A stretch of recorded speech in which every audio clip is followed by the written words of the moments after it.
So just 3 days after President Joe Biden read Prime Minister Netanyahu the riot act in a phone call on Thursday evening, Israel time, Israel removed its main maneuver division out of Gaza, which was operating in southern Gaza in the town of Khan Yunis for several months.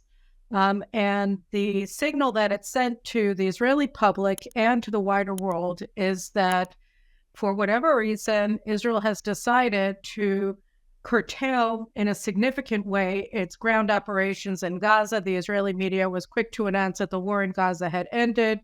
And the assessment that Israel was buckling under U.S. pressure for an immediate ceasefire, even before any sort of hostages for ceasefire and terrorists sitting in Israeli jails has been concluded with Hamas. And there's a real sense in Israel itself of just defeatism and depression that we came so far and we're walking away without victory. And this morning, I'm sitting here in Washington, D.C., I read an article that my friend and colleague from the Foundation of Defense for Democracies, Richard Goldberg, who's been on this show in the past, had written about how Israel's withdrawal of Division 98 from Gaza is perceived by the wider world. And I thought it was important to have Richard back on the show this week to talk about what's happening on the ground, how it's perceived in the region, and what it means going forward in terms of Israel-U.S. relations, and really more importantly, in terms of Israel's strategic position vis-a-vis Iran and all of its terror proxies that surround Israel today. So without further ado, I want to welcome you, Richard, back to the Carolyn Glick Show. Thanks very much for joining me today. Thanks for having me. So in your article, was it published yesterday in the New York Post? It's called, Did Israel Surrender to White House Pressure in Gaza? Iran likely thinks so. Can you just walk me through the basic arguments that you make in the article, and then we can just take it from there? Yeah, obviously there's two sides to this right now, and only a handful of people know the ground truth, within the security cabinet of Israel and likely the White House.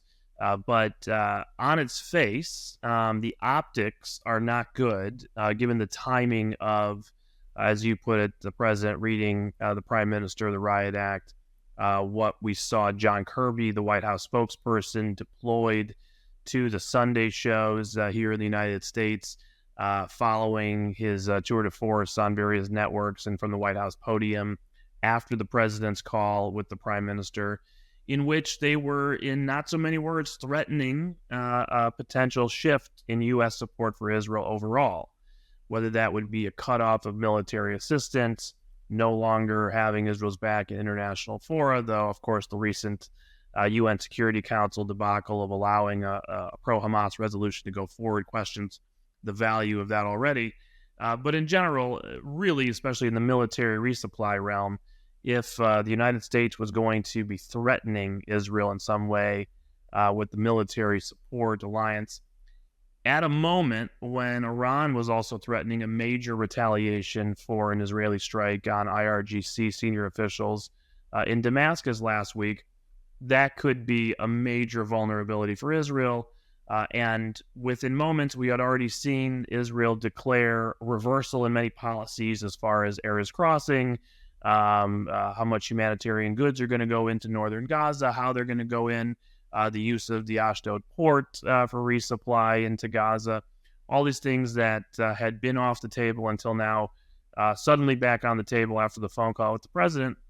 And then you have just 72 hours later, this announcement of Division 98 withdrawing from southern Gaza, leaving very few relative to the initial invasion force posture in place.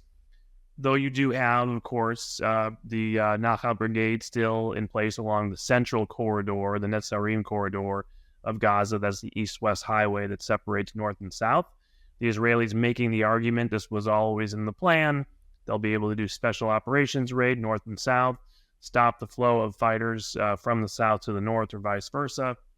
But the optics, and as you just say, how the headlines read it, operations are over, forces are withdrawn. There is no total victory, as the prime minister had talked about achieving at some point.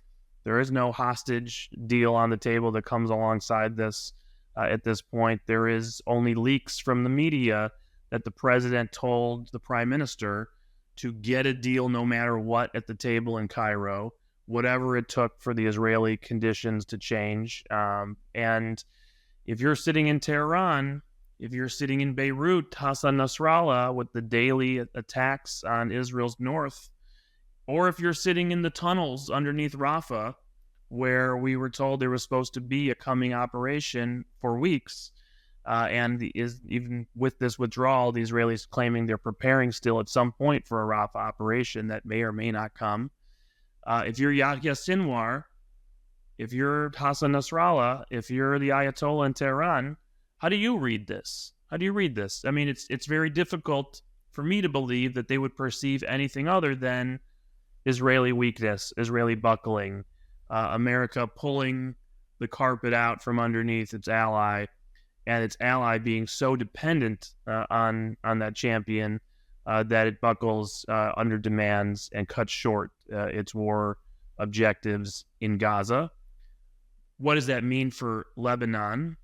If the Americans can cut the Israelis off at the knee in Gaza with 4 battalions left in Rafa, and, nearing victory, as we were told by the defense minister and prime minister for weeks now, they're going to be able to cut them off at the knee in any sort of escalation in southern Lebanon, which is a much larger conflict, a much larger threat and force than Hamas has ever been. When you look at Hezbollah's force structure in southern Lebanon, its capabilities, the hundreds of thousands of rockets and missiles and drones that it has in southern Lebanon.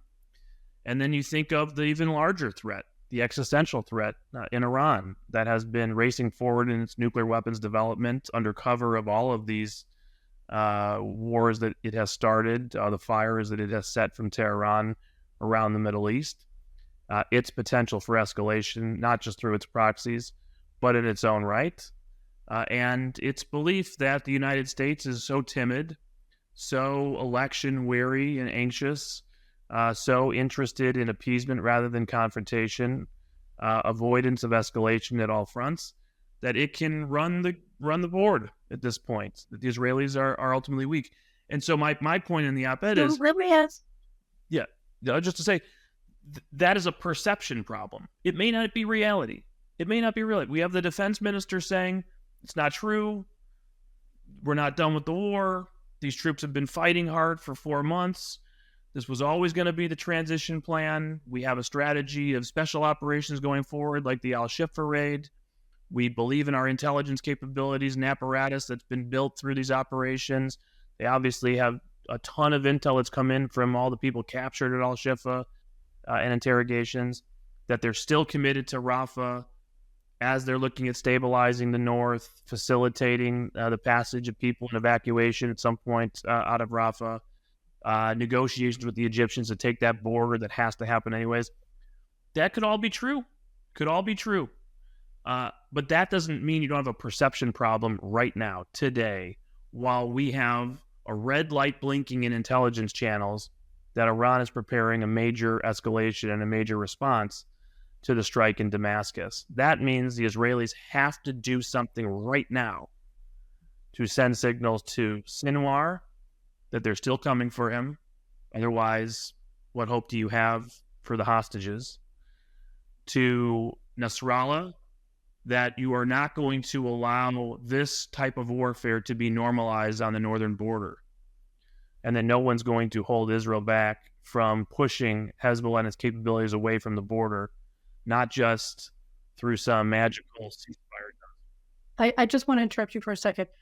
Before we get into what Israel has to do, and I want to go to that, I want to ask you, what do you think, is there strategic thinking going on when you look at what the White House is doing? Are they thinking here strategically, or are they in panic over the election and they just want this war to end as quickly as possible? So what is it? What is the strategic goal that they're seeking to pursue by humiliating and kneecapping their strongest ally in the Middle East in the middle of a war?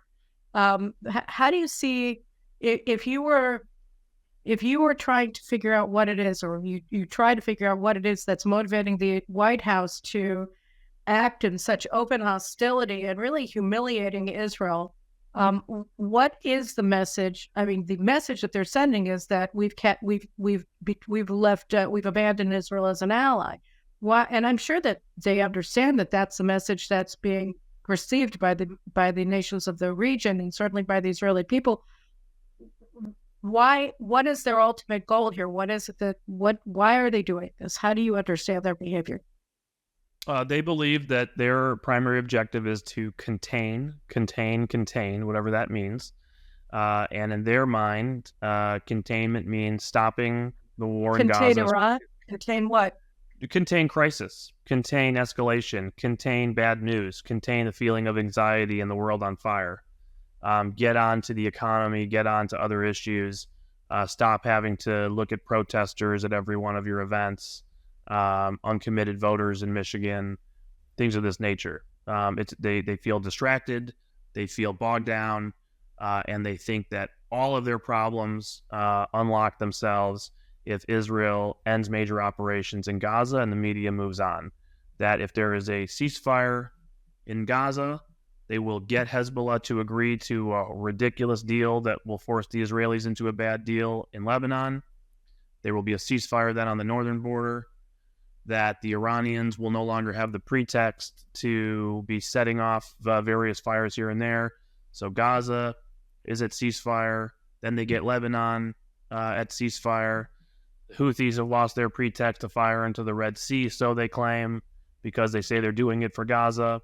So now the Red Sea returns to normalcy, and they keep paying Iran's racket on the nuclear side to avoid the nuclear escalation through the election. So all their problems in their mind go away if they just kneecap the Israelis to a point where the war is over in Gaza, at whatever point. And so, yeah, go ahead. That really speaks to a very superficial, if even that, understanding of the nature of Iran and of its proxies and what they seek in the region. I mean, it seems like the United States under the Biden administration doesn't really view Iran as a strategic issue, as a strategic threat, but it's something that, they just get mad every once in a while, sort of like, I don't know, a drunk at a neighborhood bar goes out, picks up some stuff, and then he goes away.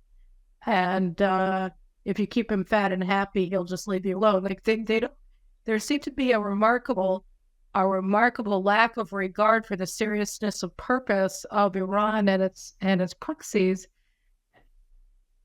I mean, do you see it that way, or is it an ideological affinity for the Iranians that's driving this?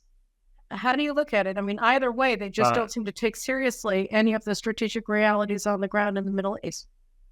There's no question that there are those in the administration that have ideological views towards Iran that are detached from what I would have considered mainstream just a few years ago.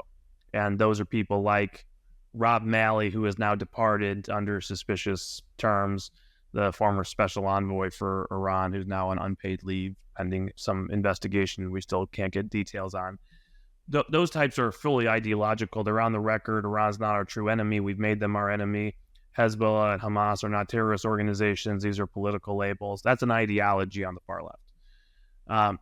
What the president has said to actually grade him on and assess his policy and his strategy is that basically nothing matters except the Iranian nuclear program, and that everything else that Iran does is just something to be managed. The Iranian nuclear program is a threat. It's a threat above any other, and we don't want to go to war. We don't want to worsen all the other threats that Iran poses. We're still trying to manage them, and therefore, let's try to mitigate the nuclear program as long as possible, paying them their racket to keep them under a threshold, and see if we can't manage that problem as well, and that we're willing to subsidize the other problems if it allows us to manage what he views as the top problem, the nuclear program. He has said this on the record, that is the number one threat we face, and if it means giving up on the other ones, he's willing to focus just on the nuclear piece. And of course, his strategy is not to eliminate the nuclear program or threat. It is simply to play their game of nuclear extortion, which then subsidizes all the other fires they set throughout the region and the world. So it's interesting. So maybe we can move on to Israel, though we'll go back to the United States, I'm certain. So Israelis aren't stupid, and we're not superficial, although we'd like to be. I think many Israelis would very much like to be able to engage in the same kind of ridiculous, non-strategic discourse that appears to be dominant in the Biden administration's assessment of the region, but we can't. I mean, it's too dangerous. What happened on October 7th is a very clear demonstration of what happens when, what the destructive force we face actually is. And I think that there had been an attempt by Israel's strategic leadership to act the way the Biden administration is doing, saying Hamas is deterred, it's all fine, or Hezbollah in the past. One of Netanyahu's greatest enemies, his former defense minister Moshe Ya'alon, said famously or infamously that Hezbollah's missiles are just going to rust away in their silos, and not taking this threat seriously from any of Iran's terror proxies. And now we see that they're, unfortunately, they're genocidally serious. They're serious about genocide. And they're barbarians, and they relish the idea of annihilating the Jews and do it whenever they can in the most barbaric way they possibly can think of. And so Israel doesn't have the luxury to kick anything down the road after October 7th. And yet we're placed in this quandary because over the past 20 years or so, the same strategic leadership that failed us on October 7th has also insisted that Israel can be completely dependent on the United States, that we can trust the United States to stand with us. We moved production facilities, or we closed down our own independent military production facilities, and became very, very dependent on American supply of basic munitions, including 155 millimeter tank shells and artillery shells, etc., that you need in order to fight a war, even bullets. And assault rifles. These are all things that Israel used to produce on its own, and then it closed down production lines. So Israel is facing this, and we look horrible. We look incredibly vulnerable when we're perceived as being, and may in fact be, the Americans' whipping boy, that they can just order around, and we're allowed to fight a little bit when they let us, and then we have to stand down when they tell us to. What can Israel do under this?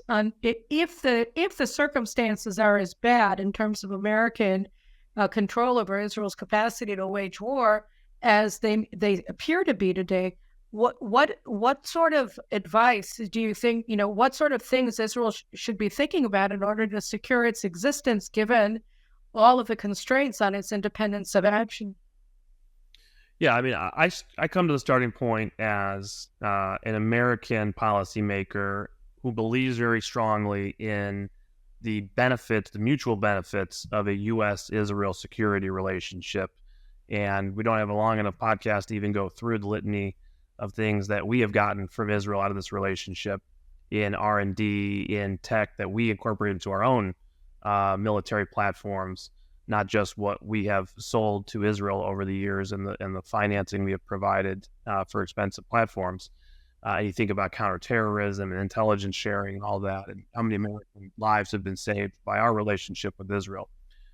Put aside the parochial interests in congressional districts that have jobs in the defense supply chain that make it very, very good to continue to have a robust defense industrial base that not just produces weapons that the United States needs for the multi-fronts that we now face in the world of China and Russia, Iran and North Korea and others, but also to be able to sell to our allies like Israel. The problem that we face is twofold. Number one, we have the rise of the far left, and to some extent the isolationist right, that is gunning for aid to Israel. Now, the good news is that they don't have the votes in the Congress. They don't. The overwhelming majority of the Congress, which is Constitution of the United States, the institution that holds the power of the purse and appropriates the money that we're talking about, is going to vote for, at least for the foreseeable future, a lot of money to be provided to Israel because we know it's in U.S. security interest to do this, and there is overwhelming support for Israel in the Congress. Now, that doesn't mean there's not going to be a lot of noise from some Senate Democrats like Chris Van Hollen calling for conditioning of aid, and the Squad and others. And obviously, if you have a president of the United States that moves the party or makes it okay to delegitimize Israel, to conduct political warfare against Israel, as the president has now done. Look, I mean, I don't want to interrupt you, but it's definitely not in the margins when you have Chuck Schumer in the Senate calling for the overthrow of the democratically elected Israeli prime minister, and you have Nancy Pelosi signing on to a letter from the Squad essentially saying we should cut off military aid to Israel if they don't do, blah, blah, blah, blah, blah. I don't disagree. No. So if the president of the United States is giving a green light for political warfare against Israel, he is going to empower his base. He's going to let this become more and more mainstream, which he has done. I fear Joe Biden has done potentially irrevocable harm to the Democratic Party's support for Israel in a way that not even Barack Obama did in some ways, even though obviously this really started under Obama's tenure with the fight over the Iran nuclear deal and other fights with the pro-Israel community in the United States. But this is where we stand. Is Chuck Schumer going to condition aid to Israel? No, I don't believe that. Was what he said way out of bounds? Yes, absolutely. Does he feel empowered to do that, or at least threatened by AOC and his left wing and Chris Van Hollen coming for his gavel as Senate leader? Yeah, I think that's a lot of reason of what's going on here. But you have the possibility of a president of the United States who would not support Israel in wartime. And you have the possibility that these crazy leftists take control of Congress, and one of them takes a leadership role and actually exerts their influence to stop, in the congressional appropriations process, a clean appropriations bill providing security assistance to Israel. That's possible. I don't know if it's going to happen next year, in 5 years, in 10 years. I hope it never happens. I think many of us are going to work against that for our entire lives to see that doesn't happen, but it could happen. The other pieces of this is non-political, and that is we have already seen the United States defense industrial base stretched thin. And so even if you have a supportive president and a supportive Congress, but you have the United States just churning out munitions on a nonstop basis for an ally in Ukraine, and then if China opens up a front in the Indo-Pacific and we're at war, or we're supporting Taiwan at war, in addition to Ukraine at war, and Israel's at war, we don't have the capacity in the United States to support that, let alone what Israel can do or can't do on its own. So for both of those reasons, Israel has to be hedging. Has to be. It's their strategic interest. It would be crazy for them not to have at least a parallel track of increased domestic manufacturing of the most critical munitions that it needs, those that either would be the most politicized in time of war, the way we're seeing today, or those that would be the least accessible from the United States, or at least available from the United States because of our own defense industrial base. So we're talking about everything from tank shells, artillery shells, ammunition you talked about, precision-guided munitions like JDAMs. These are all categories that Israel should become independent in. It doesn't mean you should stop buying from the United States these items. Brad Bowman and I at FDD, we just published recently a memo on this, putting out a lot of this information and these ideas. Yeah, I was going to ask about that in a second, but I want to move to that in a second because I think the memo itself is very important. But I wanted to just specifically, right now we're in the situation, right? Right now on we're taping this on the 8th of April. We're in the situation where we're facing 6 fronts that are active in Judea and Samaria, from Jordan, from Iraq, from Syria, from Lebanon, and of course from Gaza and the Red Sea with the Houthis, and Iran itself. That may be more than 6. I kind of lost count while I was enumerating them. But we have a lot of stuff going on. And the United States is making it clear as a bell, that they do not support Israel in this war any longer. And Israel is and we've buckled under, or perceived to have buckled under Biden's very explicit, open, publicly, immediately leaked diktat to Netanyahu. And we Israelis have to live in this neighborhood. We can't turn our back on it. So what does Israel do now? You were talking about signaling. I don't know what signal means anymore. You're pulling out a division. That's not a signal. That's an action. So, I mean, it's not a question of signaling right now. It's a question of an action that, at a minimum, puts the enemy in a state of uncertainty. Because right now, the state of certainty that they have both dooms our hostages into Gaza and empowers them to take very aggressive action against Israel at their leisure. Well, there's probably at least three things that need to happen.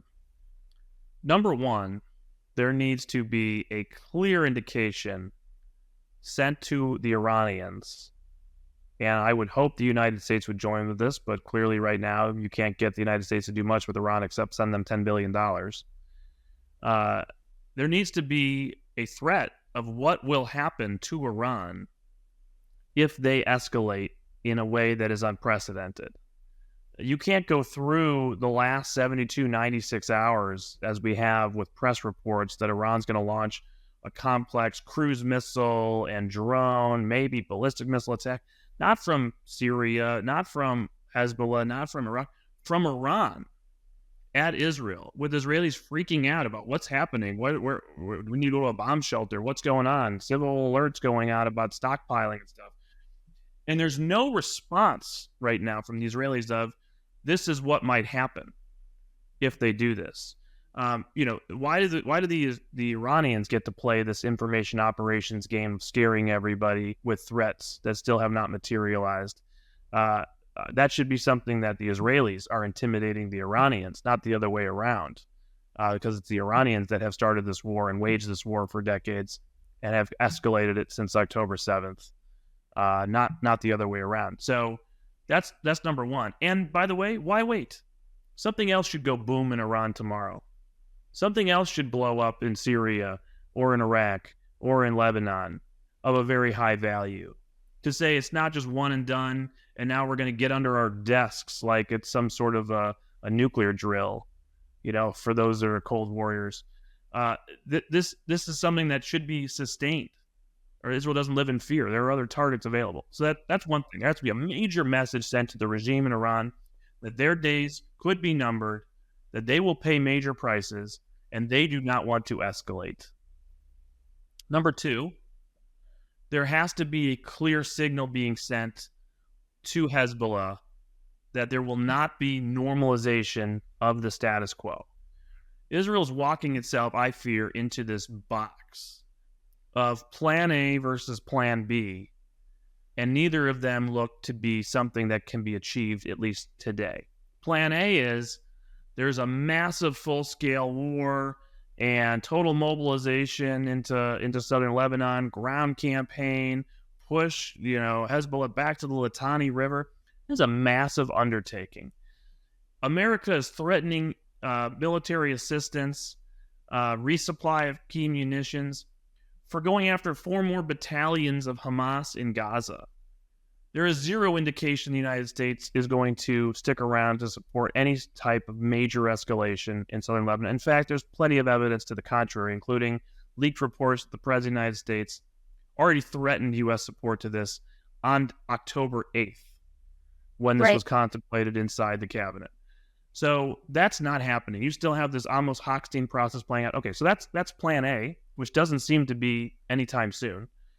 Plan B is the Hochstein process. There's going to be this magical ceasefire, and Hezbollah is just going to agree to walk themselves 10 kilometers north. Probably not Litani, but 10 kilometers north, because that's the stated public guidance on what their anti-tank guided missiles can go, their distance, even though they have tens of thousands, hundreds of thousands of rockets and missiles that go much farther than that threaten way beyond northern Israel.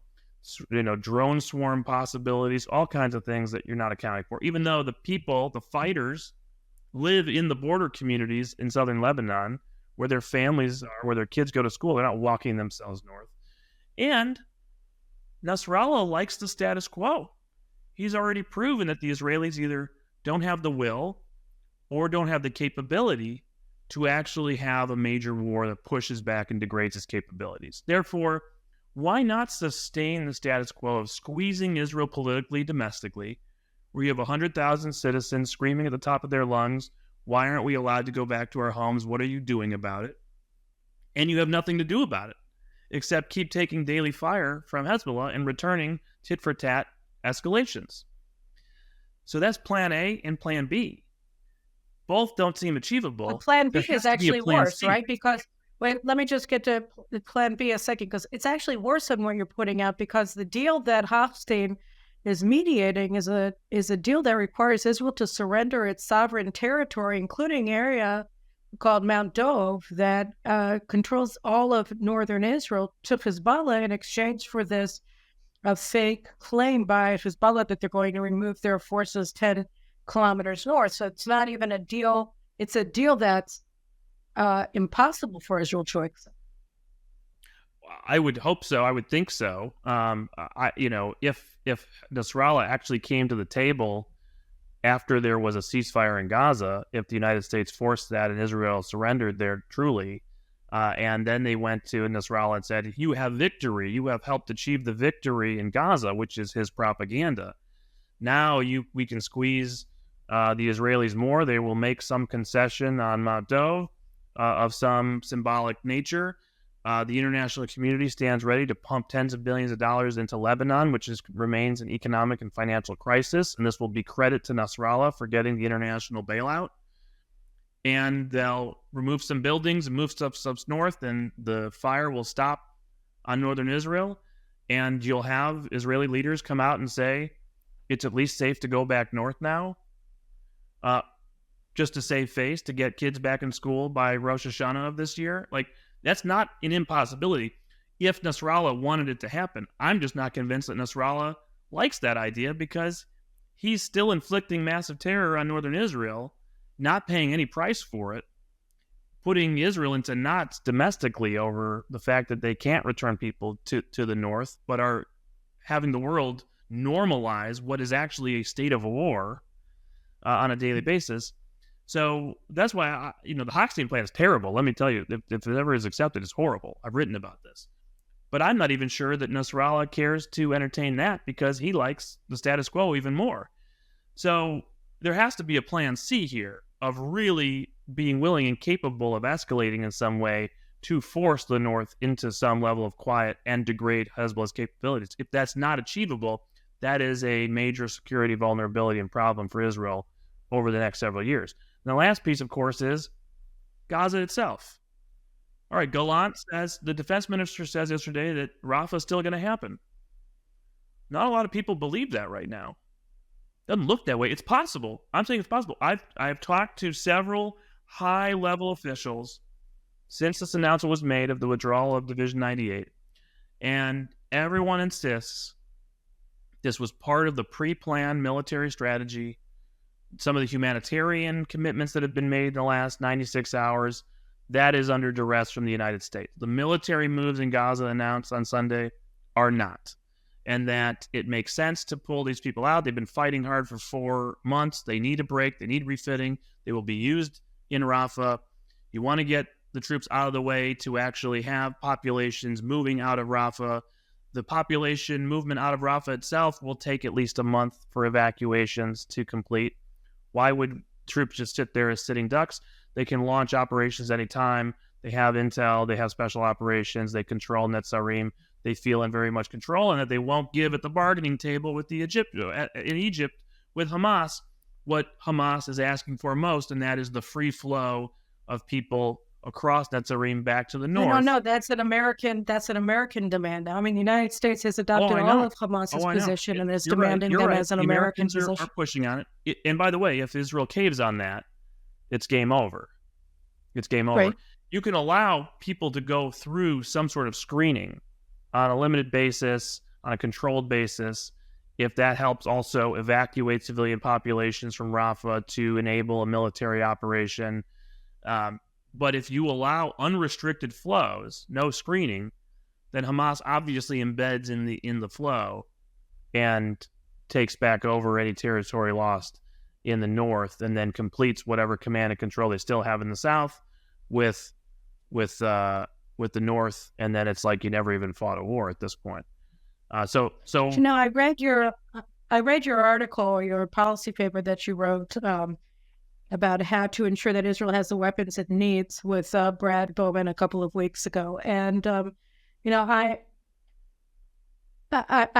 look at it now and I see, the United States, from an Israeli perspective, I've been saying this for many, many years, that we have to end the military support that we receive from the United States. We can buy them like normal people, but we can't be in this client relationship with the United States anymore, because it's, as we see now here, our dependence on the United States is literally threatening our existence. We face these, one of the things that we hadn't really recognized, even I hadn't recognized it fully until October 7th, is that these Iranian proxies are also existential threats to Israel. We had been so focused on Iran's nuclear program that we had, even when we're thinking about the conventional threats at our doorstep, had not looked at it with the same leeriness, with the same concern.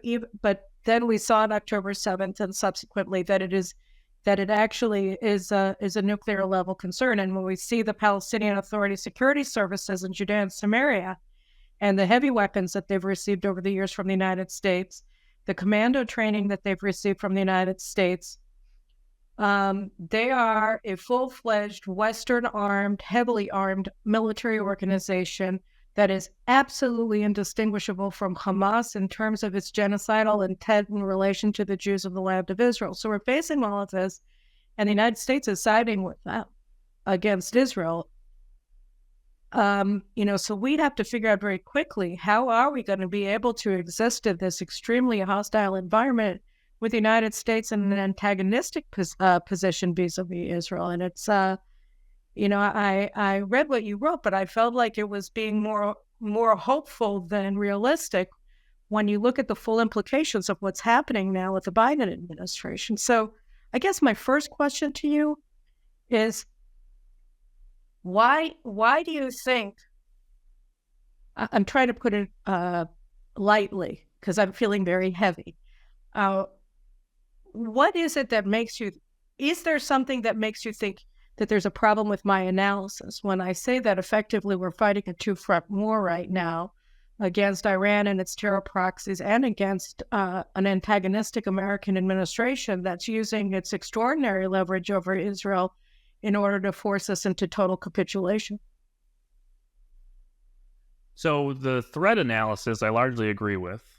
The problems that are now compounded by the Biden administration's all-out political warfare and near threat of cutoff of military assistance last week, giving a green light to far-left people in the Congress to make this more mainstream, put pressure on what had previously been perhaps more centrist Democrats to cave to the pressure of this far-left base.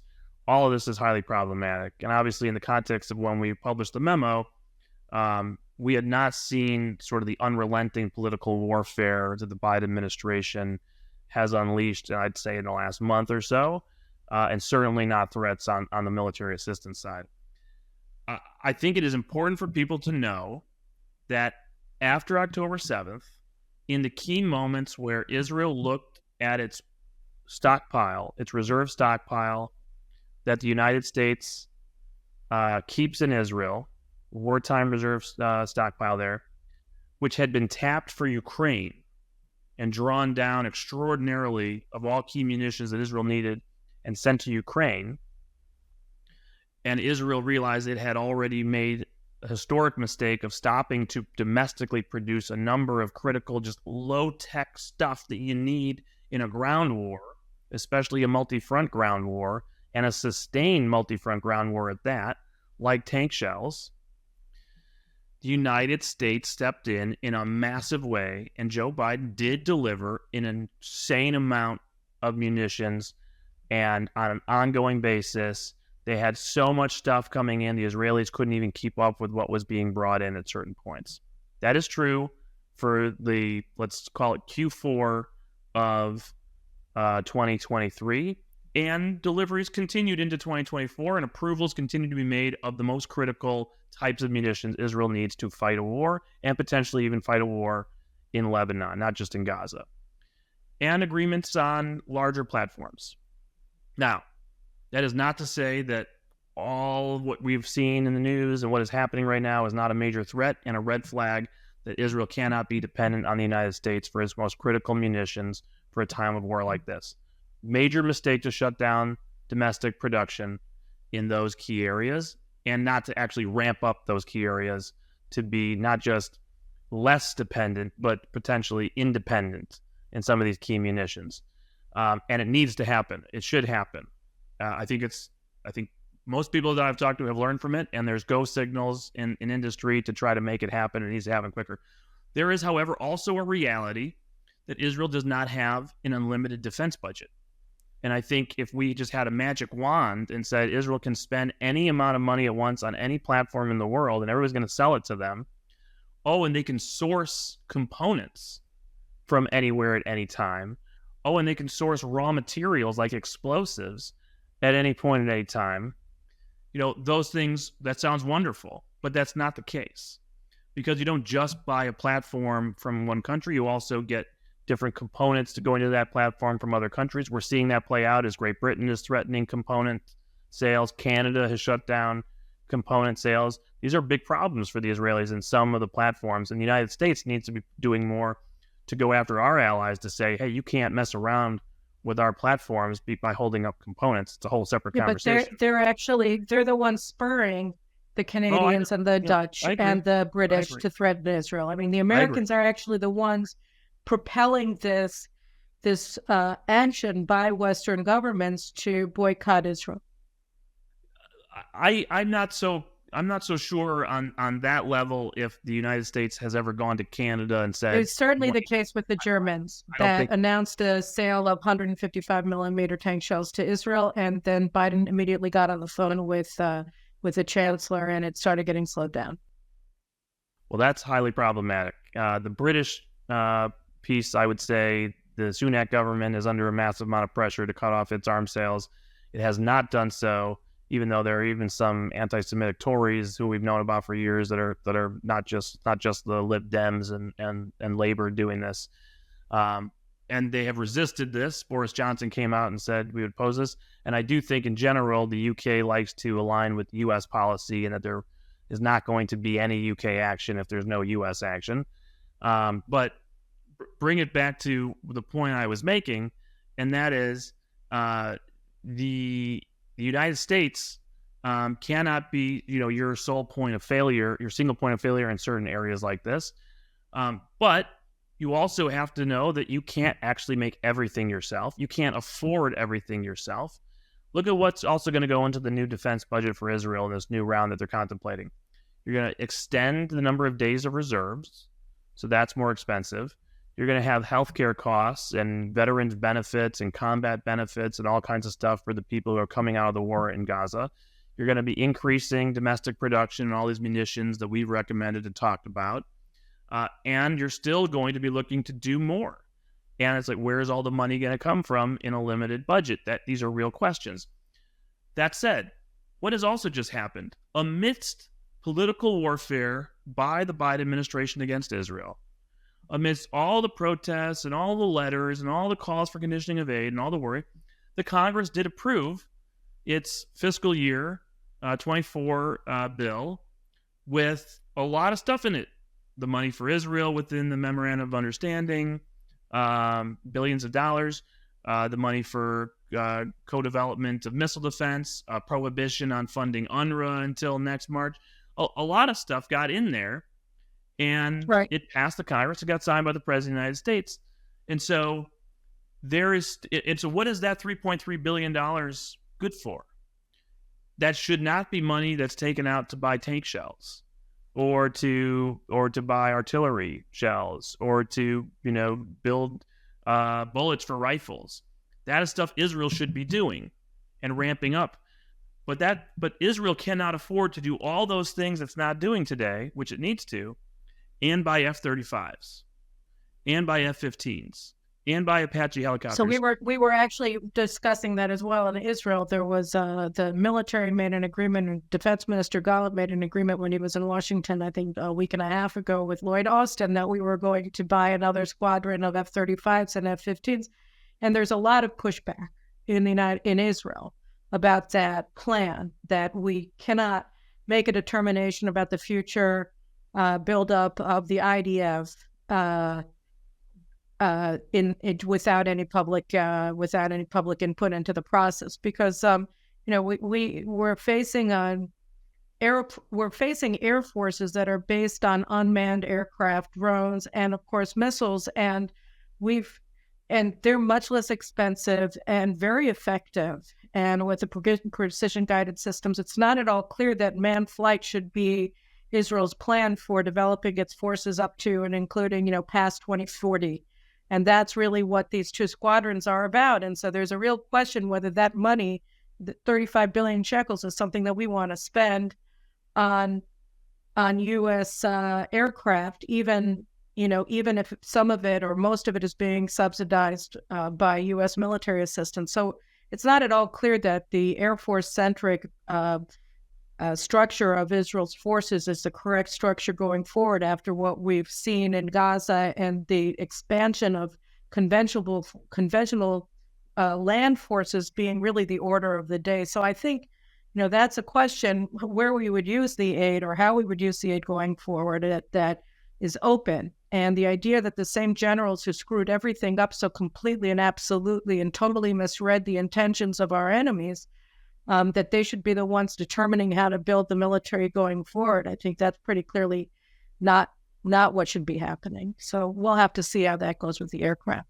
I think those are very strong and valid points, and those are ultimately what Israel has to decide what is best for their security and long-term procurement for whatever the new strategic paradigm is. But what should the $3.8 billion be used for? Obviously not for basic goods, which is what we've been doing because of the Obama MOU that required Israel to spend, most of the money in the United States. We were actually going to American contractors for things that we had been producing domestically, because why pay for it if we can get it in the United States? So I think that that's something that has to change, and then it becomes a question of what is Israel's interest to buy in the United States with those coupons.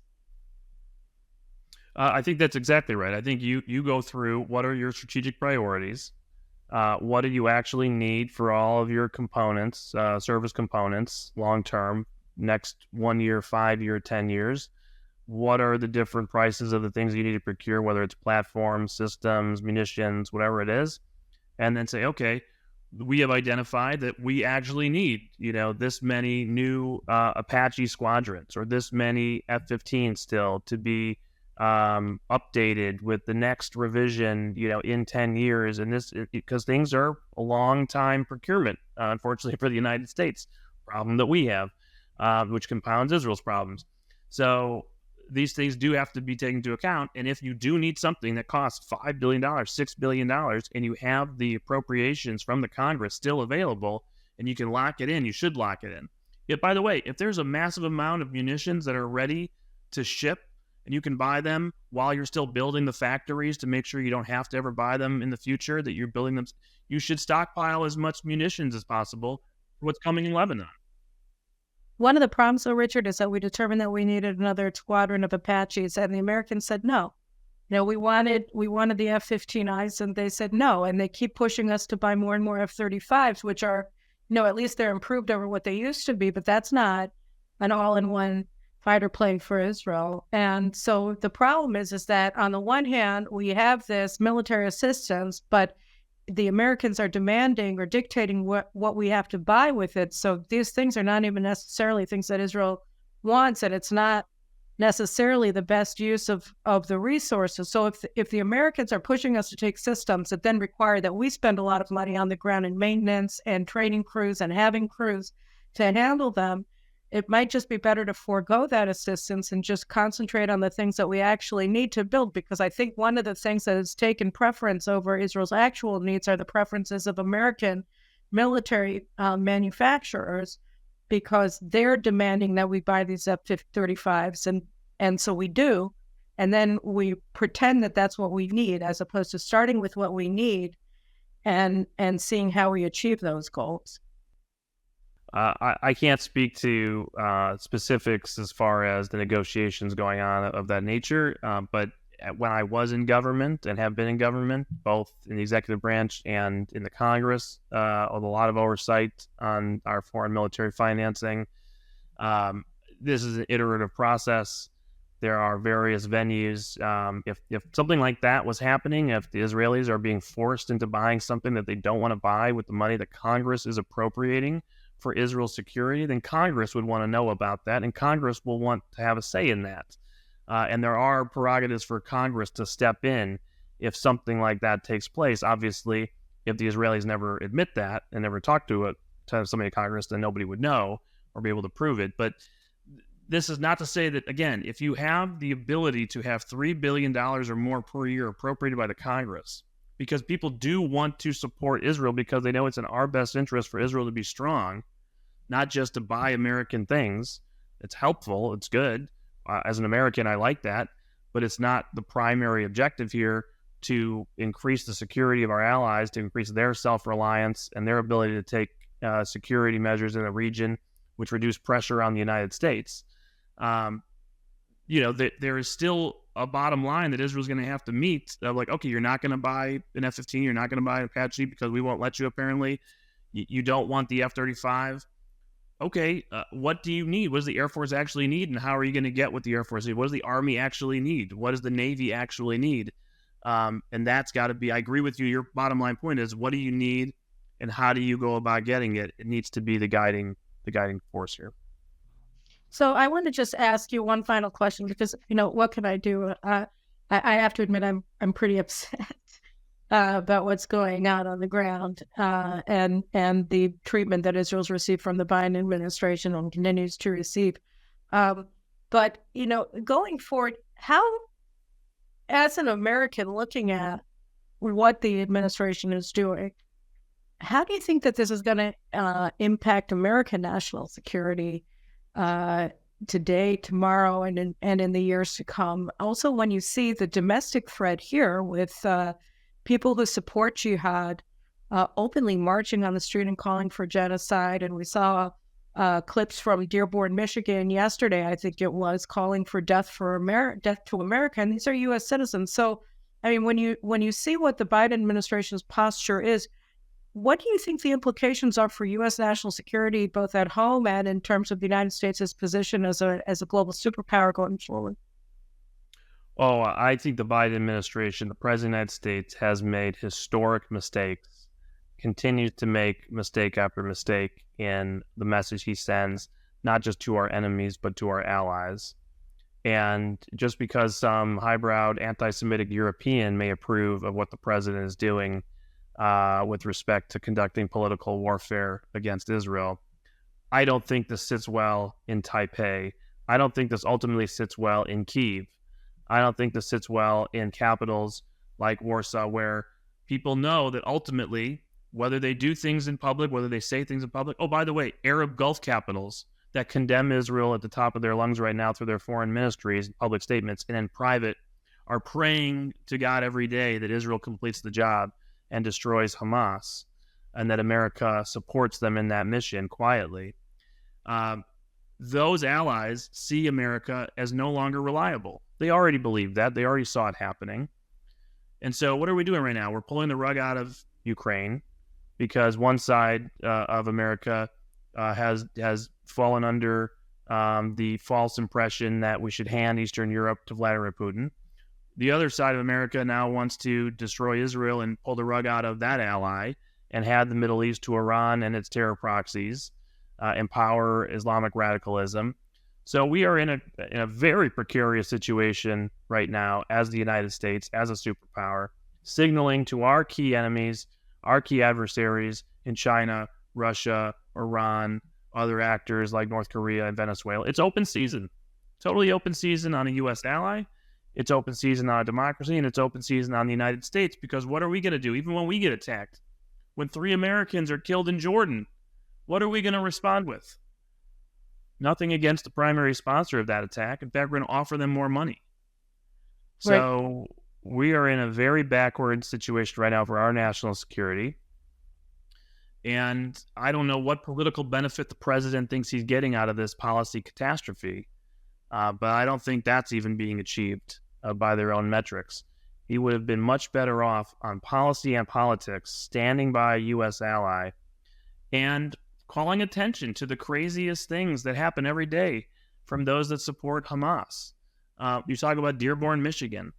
I mean, the President of the United States would score huge points with suburban voters in all the areas where he's running if he were to go and point out how Islamic radicals are dangerous to our country, how people who say these things are outside the mainstream, are fringe, are violent extremists, that Israel and the people of Israel are people who support America, who have the same values of the United States of America. The people who they are fighting in Hamas do not, and show every day what Hamas does and who they are, and talk about the opinion polls of the average person on the street supporting October 7th and wanting to see more Jews die. There's no internalization that there is a moral right and a strategic correctness in supporting Israel. There is instead, and I'll leave with this, a very tragic political decision by the president to believe he can triangulate between good and evil, that he can triangulate between Israel and Hamas/Iran. And what he has done is actually appease no one and driven himself into a larger political hole, and more importantly for me, a very big national security hole. Okay, well, I think we're just going to leave it at that. We're in difficult times. It's always important to talk to people who have a very clear understanding of the situation to try to understand it. So I really appreciate you coming on the show and all the work that you do at the Foundation for Defense of Democracy and more broadly. So thank you very much, and happy Passover to you and your family. Thank you very much. You too, and to everyone.